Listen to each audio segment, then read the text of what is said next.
नमस्कार बंधुरा এই মুহূর্তে আবহাওয়া নিয়ে সবথেকে বড় আপডেট। পশ্চিমবঙ্গের আবহাওয়া নিয়ে বড় আপডেট সামনে এসেছে।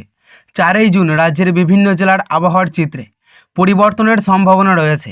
সকাল থেকে অনেক এলাকায় আকাশ আংশিক মেঘলা থাকতে পারে, তবে দিনের তাপমাত্রা তুলনামূলকভাবে বেশি অনুভূত হবে।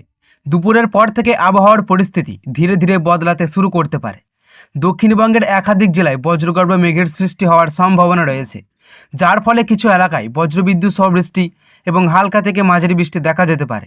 কোথাও কোথাও দমকা হাওয়াও বইতে পারে। কলকাতা, হাওড়া, হুগলি, উত্তর 24 পরগনা, দক্ষিণ 24 পরগনা, পূর্ব মেদিনীপুর, পশ্চিম মেদিনীপুর, নদিয়া, মুর্শিদাবাদ এবং বীরভূম জেলার কিছু অংশে বিকেল বা সন্ধ্যার দিকে আবহাওয়ার পরিবর্তন বেশি লক্ষ্য করা যেতে পারে। দিনের শুরুতে রোদের দেখা মিললেও দুপুরের পর মেঘের পরিমাণ বাড়তে পারে, ফলে কিছু এলাকায় অস্বস্তির গরম কিছুটা কমতে পারে। তবে যেখানে বৃষ্টি হবে না সেখানে গরম ও আর্দ্রতাজনিত অস্বস্তি বজায় থাকার সম্ভাবনা রয়েছে। উত্তরবঙ্গের দার্জিলিং, কালিম্পং, জলপাইগুড়ি, আলিপুরদুয়ার, কোচবিহার এবং সংলগ্ন এলাকাগুলিতে বৃষ্টির সম্ভাবনা তুলনামূলকভাবে বেশি থাকতে পারে। পাহাড়ি এলাকায় মাঝে মধ্যে মেঘ জমে বজ্রবিদ্যুৎ সহ বৃষ্টি হতে পারে। কিছু এলাকায় বজ্রপাতের সম্ভাবনা উড়িয়ে দেওয়া যাচ্ছে না, তাই খোলা মাঠ বা উঁচু জায়গায় অবস্থান না করে আবহাওয়ার পরিস্থিতির দিকে নজর রাখা প্রয়োজন। আগামী কয়েকদিনের আবহাওয়ার পরিস্থিতি পর্যবেক্ষণ করলে দেখা যাচ্ছে যে বঙ্গোপসাগর থেকে প্রচুর পরিমাণে জলীয় বাষ্প প্রবেশ করেছে। এর ফলে রাজ্যের বিভিন্ন এলাকায় মেঘ তৈরির অনুকূল পরিবেশ তৈরি হয়েছে। এই কারণে বিকেল ও সন্ধ্যার দিকে বজ্রবিদ্যুৎ সহ বৃষ্টির সম্ভাবনা বাড়ছে। আবহাওয়াবিদদের মতে স্থানভেদে বৃষ্টির পরিমাণে পার্থক্য দেখা যেতে পারে। কোনো এলাকায় ভালো বৃষ্টি হলেও কাছাকাছি অন্য এলাকায় বৃষ্টির পরিমাণ কম হতে পারে। যারা দৈনন্দিন কাজে বাইরে বের হবেন, বিশেষ করে বিকেলের পর যাতায়াতের পরিকল্পনা করছেন, তাদের ছাতা বা রেইনকোট সঙ্গে রাখার পরামর্শ দেওয়া হয়েছে। বজ্রপাত শুরু হলে নিরাপদ স্থানে আশ্রয় নেওয়া উচিত। গাছের নিচে বা খোলা জায়গায় অবস্থান না করাই ভালো। কৃষকদের ক্ষেত্রেও আবহাওয়ার এই পরিবর্তন গুরুত্বপূর্ণ হতে পারে, কারণ বৃষ্টির ফলে কিছু ফসল উপকৃত হলেও অতিরিক্ত বৃষ্টি বা ঝোড়ো হাওয়ার স্থান ভেদে সমস্যা তৈরি হতে পারে। এদিকে আবহাওয়ার এই পরিবর্তনের পেছনে প্রধান কারণ হিসাবে কাজ করছেন বঙ্গোপসাগর থেকে আসা প্রচুর পরিমাণে জলীয় বাষ্প। গত কয়েকদিন ধরেই তুলনার আকাশে মেঘের আনাগোনা বাড়ছে এবং তারই প্রভাবে রাজ্যের বিভিন্ন এলাকায় বিক্ষিপ্ত বৃষ্টির অনুকূল পরিস্থিতি তৈরি হয়েছে। সকাল থেকেই আবহাওয়া স্বাভাবিক থাকলেও দুপুর গড়ানোর সঙ্গে সঙ্গে অনেক এলাকায় মেঘ জমতে শুরু করতে পারে। বিশেষ করে বিকেল এবং সন্ধ্যার সময় বজ্রগর্ভ মেঘের প্রভাব বেশি দেখা যেতে পারে। কলকাতা ও সংলগ্ন এলাকায় দিনের শুরুতে রোদের দেখা মিললেও বেলা বাড়ার সঙ্গে সঙ্গে আকাশের চেহারা বদলাতে পারে।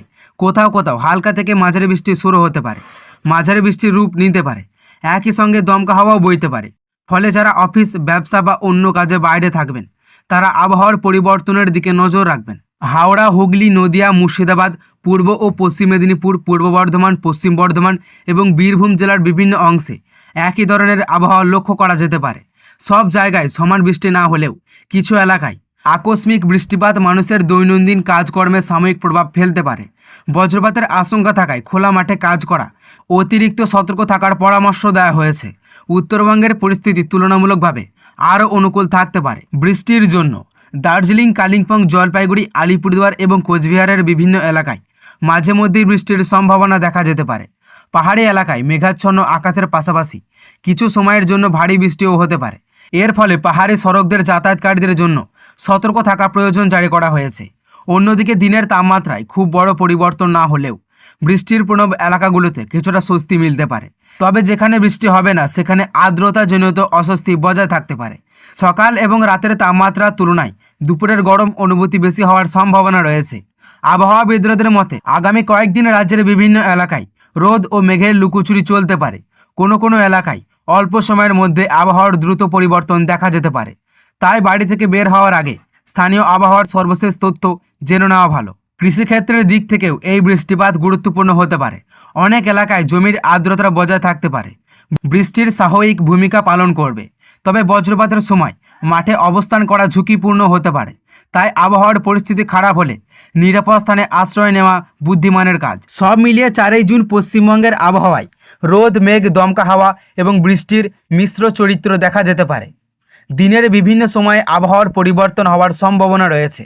কোন জেলায় কতটা বৃষ্টি হবে, কোথায় বজ্রপাতের আশঙ্কা বেশি থাকবে এবং কোথায় গরমের প্রভাব বজায় থাকবে, সেই সব তথ্যের উপর নজর রাখুন। পরবর্তী আপডেট আমরা আরও বিস্তারিতভাবে জেলার ভিত্তিতে আবহাওয়ার পরিস্থিতি জানব। তো সুপ্রিয় দর্শক, এই ছিল 4 জুন পশ্চিমবঙ্গের আবহাওয়ার সর্বশেষ আপডেট। আপনার জেলায় এখন আবহাওয়া কেমন রয়েছে তা অবশ্যই কমেন্টে জানান। আবহাওয়া ও গুরুত্বপূর্ণ খবরের নিয়মিত আপডেট পেতে আজকের দর্পণ চ্যানেলটিকে সাবস্ক্রাইব করুন এবং পাশে থাকা বেল আইকনটি অন করে রাখুন। সবাই ভালো থাকুন, সুস্থ থাকুন। আবারও দেখা হবে পরবর্তী আপডেটে। ধন্যবাদ।